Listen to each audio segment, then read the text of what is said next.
Well, Dave Reddy, welcome to The Middle. Thank you for having me. This is my first time on the other side of the mic, so I hope I do you proud. I will try not to make it too painful, I promise. As will I. So you started your career as a reporter, and you were at the Washington Post. And I want to talk about that because, as many folks probably saw, the Post just went through a massive round of layoffs about a week and a half ago as of this recording. In your reporter days, what did that look like? What did reporting and writing and catching that story look like? Yeah, look, the world has changed in so many ways, and I think a lot of what we're going to talk about today is how it's changed journalism, and not necessarily in good ways. So, just as background, I've been in public relations since 1998. I made the natural transition from sports to tech, which is what one does when they live in Silicon Valley. And so I have watched the news from the opposite side, from the pitching and so forth. And so I can just say generally, before I get into what it was like, it gets harder and harder and harder for them and for us. Now, it being hard for PR people is my problem, not theirs. But the fact of the matter is that the news hole, to speak broadly, is nowhere near what it was in 1991-ish when I got into this business. So what was it like at the Washington Post in 1991? Well, we didn't have the internet. The keyboards were ridiculous. There were like 400 different keys. We did have, And they were massive too. They're long and yeah. Yeah, we did have computers, although they were clunky and moved really slow and were basically, gray with, light up type. We could message each other, sort of an early version of Messenger. It probably didn't look that different if you've seen the Post or all the President's Men, or anything. It probably didn't look that different from that. The change happened after I moved out here to the Valley in 1993, really.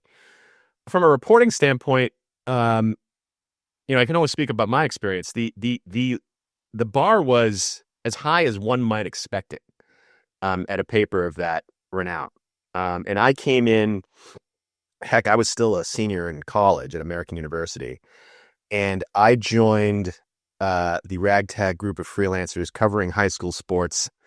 I would occasionally sit at the desk as a news aide / copy boy, which sounds exactly like what it is, like, right out of Spider-Man, right? And, answer phones and get yelled at by readers and things like that. That was pretty much the gig. But I was learning.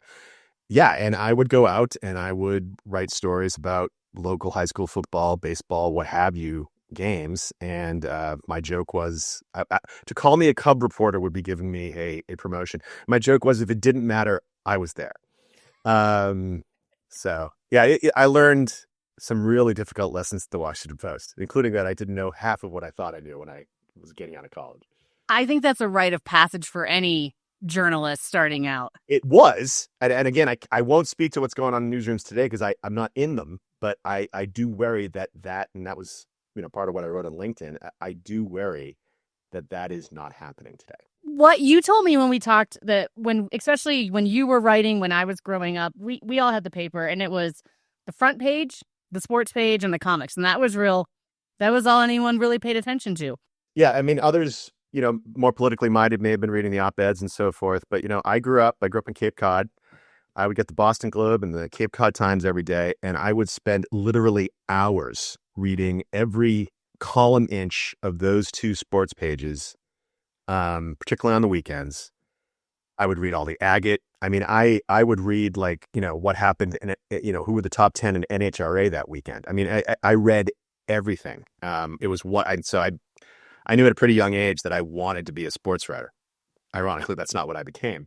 But it's what I wanted to do. We don't see comic sections anymore. You and I were talking, when was the last time anyone opened up a paper and there was a comics? Do you think that the comics section is kind of the ghost of Christmas past that's kind of haunting the sports section? Like we said, look at what just happened. The Post is the biggest one to kind of gut their sports department, but even maybe the ghosts of Christmas past for the front page. Yeah, print's death is inevitable. I don't think that journalism's death is inevitable, but right now it is on life support. But from the comics went online a long time ago. And people stopped running them because why pay for the licensing when it's online? The front page, that's still there. But again, I mean, how often are you going to read your local newspaper, or are you going to CNN? I have 3 children, 25, 24, and 19. They don't go to CNN. They wouldn't turn on the television. They wouldn't turn on to watch CNN. They wouldn't go to CNN.com. They're getting all their news on TikTok, Twitter. Well, not Twitter. That's us. TikTok and Insta, right? And that's okay. So I do think that the news is still out there. It's probably far more bifurcated or trifurcated, even if that's a word. But it's out there to be found. People candidly just don't want to read it in print. And there's nothing really to monetize print, which, classified ads are dead. That to me is the ghost of Christmas past right there. When Craig Newmark, God bless him, and he's got his name on a school of journalism. When Craig Newmark came out with Craigslist, that was, and I don't think he meant to do this, that was the unexpected death of print. Now, it has been a long, slow death. Radio didn't kill print. TV didn't kill print. But Craigslist and the internet, yeah, that was it. That was the kill shot. And they're still spinning, but that was the kill shot. Do you think the speed of the internet killed print, or is it the fact that it was free? Was it more engaging? I think it's just easier. And I also think, so there's really 2 things that killed print. 2000 or so when Craigslist came out, that wiped out a ton of incoming.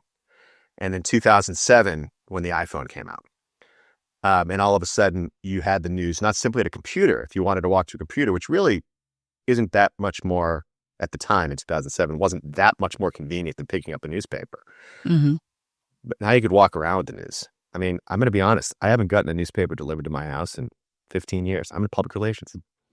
I don't need to. I can go online. I can pick up my phone and get what I need. I hate saying this. I really do. But I've been fighting my local paper for 3 years because they keep sending a newspaper to the end of my driveway, and I don't read it. And I should. I even tell myself I should. I'm such a supporter, but 90% of the time it either goes in the recycle can, or I'll be honest, is, the spread out on the dining room table so my kids can do a required school project. Yeah. Look, I have a journalism degree. I wanted to do this for a living, and it was money ultimately, the main reason that I got out of it. And I think between the money they couldn't pay the talent, not to call myself a talent, because again, You're a talent, Dave. Give yourself the bottom. But the money they couldn't pay their people to actually do journalism, which is still a problem today. Mm-hmm. And the fact that I would presume that all these people are bleeding money. That's also a problem. I mean, I've known people, friends of the family who tried to get into the newspaper business 20 years ago. And I remember saying, yeah, I don't know if I'd do that. And it didn't work. And I think everybody's got the best of intentions. I even think Jeff Bezos has the best of intentions. I really do. But at the end of the day, whether you're a billionaire or a pauper, if you're losing money, you got to make some hard decisions. Do you think this mindset of it's not just about, it is about pay. I 100% agree on that. But people don't need journalists to get that access anymore to fill in the blank, whether you're looking at an athlete or a celebrity or a CEO. All those people can just go to a feed or a platform, and that's how they can connect with them. Do you think that mindset is slowly trickling, that playing a factor into it? Absolutely. Donald Trump doesn't need the news media. They play an excellent foil for him, but that's all he really uses them for. If you want to hear from Donald Trump, he's going to go on social, and the news media is going to tell you what he said on social, in addition to all the folks who are reading it. So if the president of the United States, the most powerful man in the world, can do it and get elected twice, some would say 3 times, that's a whole different podcast, then obviously celebrities and athletes can do it. And they were doing some of that long before the internet. Let's face it, public relations ain't new. Influencer marketing ain't new. But now, yeah. And candidly, we sometimes advise people of that. It's like, look, that's a really interesting take you have. I'm not necessarily sure I would pitch it as a story, but you might want to post it on social or as a blog or on LinkedIn. Do you think, though, when someone does post their own story, their own highlight, especially on like a social platform, is there something missing? Do we kind of get a watered down or a one-sided monologue from that? Obviously, when you look at something that a celebrity has written, the president has written, an athlete has written, a technologist has written by themselves. It is up to, and I used to say this, I took a class, just quick sidebar. One of my favorite classes at American was how the news media shaped history. Professor Streetmeyer, I think was his name. He was great. I was the journalist in the class. Everybody else were the history majors. And they would always complain about, yeah, but they're not telling us that it's this or it's that. And some of it has opinions and things like that. And I think if I said it once, I said it every class, I would raise my hand and say, it is up to you as a reader to understand your source and where they're coming from. What is their agenda? Whether that source is the news pages, which usually has less of an agenda, the op-ed, which has an obvious agenda, or someone directly speaking to you, which of course they have an agenda. And that's okay. That's my business now. But you have to know that going in. So I still get a kick out of people going, oh, that's biased. It's like, okay, right. Go read something else. Know what you're reading. But do you think that do they ever tell the real story? Should they tell the real story? Is that an expectation that's always there? I was asked a very similar question in 2017 on a panel right after Donald Trump got elected. Would you work with Donald Trump? And I said, I'm not going to speak to Donald Trump, but I will tell you that we don't work with liars. I'm a tech guy. So that said, there are things you put in a story when you're writing it yourself, and things you don't. And that candidly goes for earn too. Mm-hmm. I, as a reporter, I would come home with, even from a game story, I would come home with 1,000 quotes. I wasn't going to run all those. Yeah. So, you got to remember as a reader that there are choices being made by the person delivering the content, whether that person is a professional, an amateur, or, a marketing department. Do you think that democratization, because we all have cameras now, we all can be reporters. Yeah, we're all journalists. Yeah, we all, and that can be good. Sometimes we've seen it in Minnesota, and I don't want to get political either, but we've seen it in areas where maybe journalists could just not cover that amount of news at that moment. But do you think that democratization has made us less informed or more informed?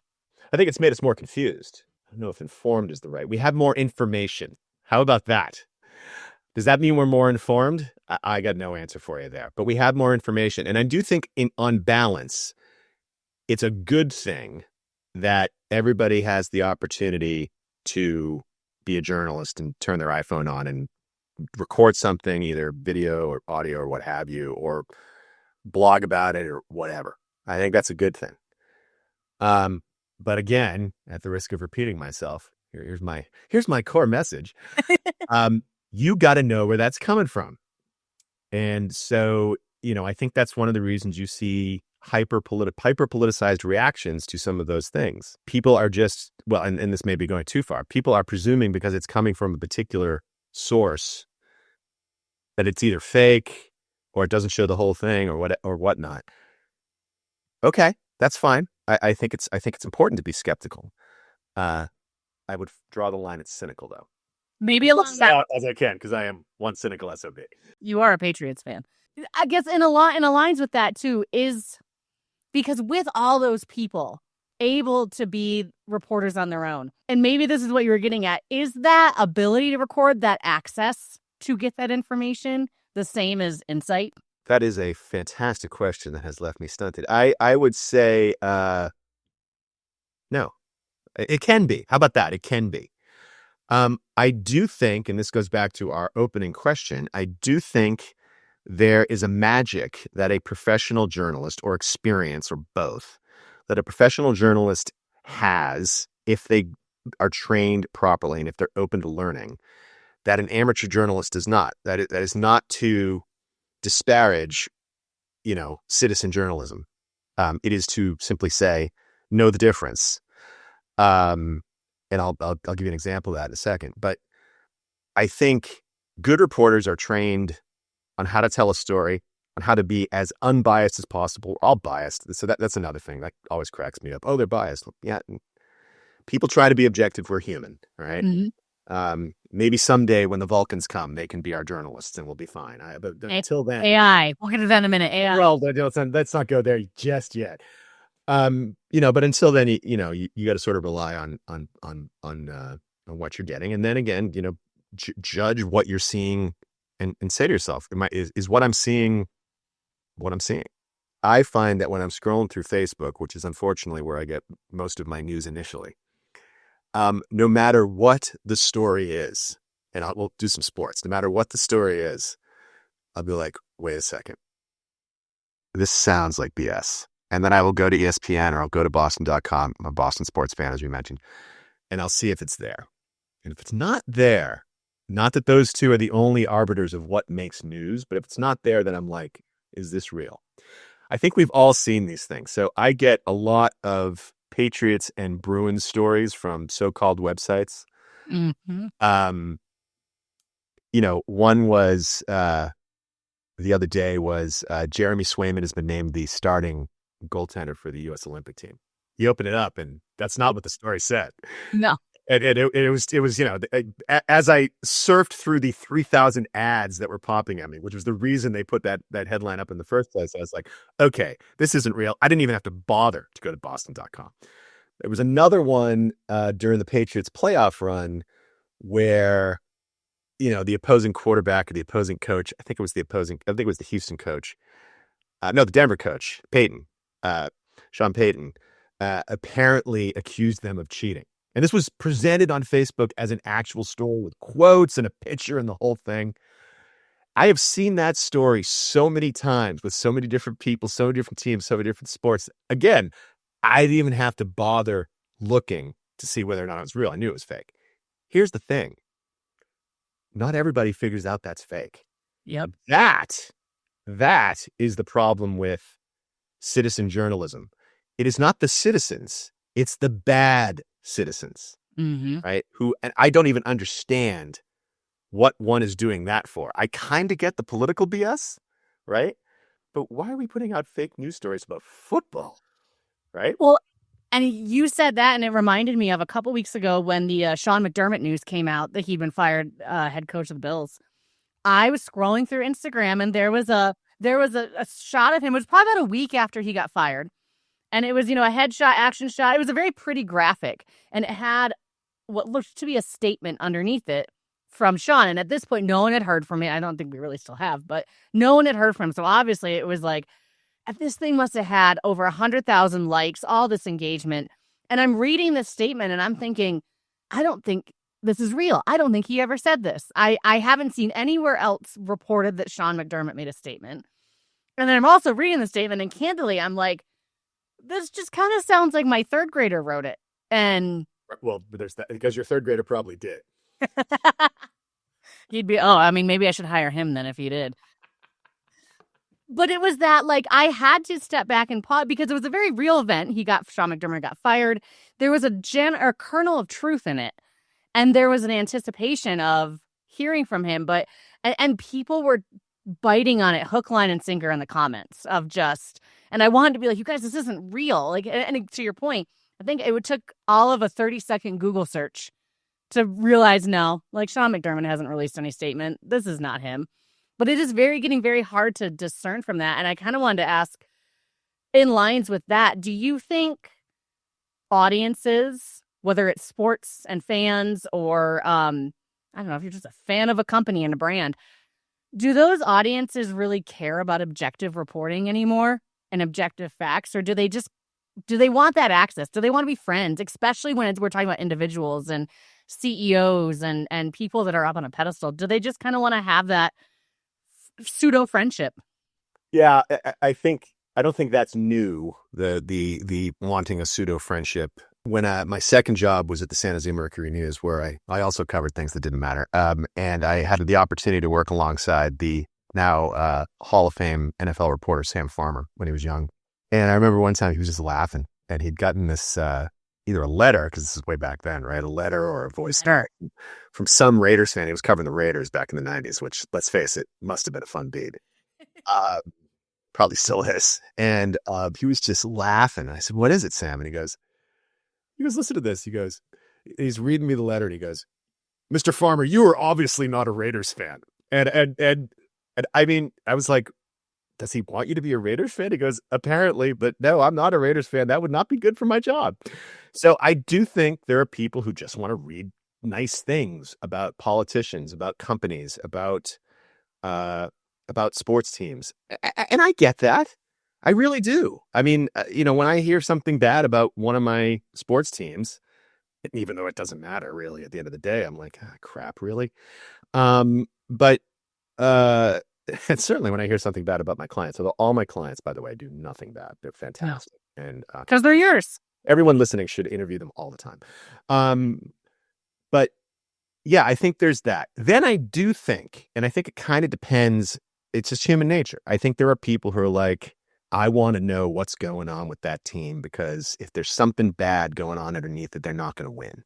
I remember another conversation really early in my career I had with a Patriots fan. It was a few days before the ill-fated Super Bowl, the Drew Bledsoe Super Bowl against Green Bay. Will McDonough, another Hall of Fame NFL reporter, may he rest in peace, broke the story that Bill Parcells, then the coach of the Patriots, was already selling his house. In other words, he was quitting. And I got a call from a Patriots fan who was like, how the hell can he do that? Isn't he a fan of the team? Why would he do that? That's terrible. And I go, no, Will McDonough is not a fan of the Patriots. And if he is, he keeps it to himself. I said, that's news, man. That is news. The week of the Super Bowl, this man put his house on the market. Wow. And of course, as we all know, he quit the day after the Super Bowl, went to coach the Jets. So I want to know that. The guy who called me did not want to know that. It's funny you say that, because one of the more infamous stories, I went to Michigan State, and I remember when Nick Saban was the coach, and maybe he wants to forget that, but he was the coach of Michigan State for a while. But there were rumors that he was going to go down to Alabama, and he kept telling all the local papers, the Lansing State Journal, State News, all that, no. Like, we are committed to Michigan State. We are here. And then someone caught his wife house hunting. In Alabama, right. In Alabama. Yeah. Mm-hmm. Yep. And think about it. So your question's great, but think about the examples you and I just used. Mine were from the 90s. Yours, I think, is from the early 2000s. So this was long before the internet completely shot print to hell, right? Yeah. And people are people. I would imagine way back in, when we were getting news from cave paintings and slates that, there were people like, hey, man, don't paint that. That makes Bob look bad. So I just think some people want good news. Some people want the whole picture. And I think it probably depends on the subject. I don't want to say younger generations, because I think younger generations get stereotyped into this. But do you think audiences still have that attention muscle for long form journalism? No, of course we don't. I like to read nonfiction books. That's the way I get long form journalism. But beyond that, I don't have time, and nor do many of the reporters I'm pitching have time to write those long features or profiles that they used to. And that is candidly a conversation we have with clients. My boss, Tim Markland, the CEO and founder of our company, just said that the other day. He said, journalists don't write features that much anymore. And on one hand, that's sad. On the other hand, adapt. It's 2026. One could argue that what you and I are doing is a feature interview. You are doing a long Q&A with me. Why, I don't know. But you're doing a long Q&A with me. And I think when someone in tech or sports or whatever appears on a podcast, that is a version of, what used to be a feature story. And then there are other places online that are still doing good work in that area. Substack, and certainly some of the trades that I don't care about news. I want to write about the deep science, the deep tech, the deep sports, what have you. The Athletic is very good. So there are still places out there to go for that. The Atlantic, obviously, and the New Yorker, and those longer forms. But no, I don't think. I think people want video. I think they want audio. I think this generation is even more the MTV generation than we were, even though MTV closed its doors. I was saying, not anymore. It's pretty funny when MTV is too slow, right? And there's nothing, I don't want to say there's nothing wrong with that. It would be great if we all wanted to be that informed, but we have to adjust. This is a crazy, chaotic world. And to your point about, are we more informed? I don't know that we're more informed, but we are drowning in information, and you can't read it all. Do you think that long form kind of just becomes, again, I'll probably date myself with this example, but it becomes like the vinyl records, that it's still out there, but it is intentionally for the few that like it? I think so, and I think you're going to see more of it in books and in other places. Again, audio, video, long form, what have you. Radio, the NPR still does a nice job of it, as long as it's say how long it goes. I think at the moment the taste for it is very low, and it's going to take something both socially different and economically different from a journalism perspective for it to change in the other direction. And if I knew what that was, I would be a media mogul. So I look forward to it, however. I would say you and me both. Right. Do you think the man on the street interview is dead now that we all have cameras? Yeah, the man on the street is interviewing himself.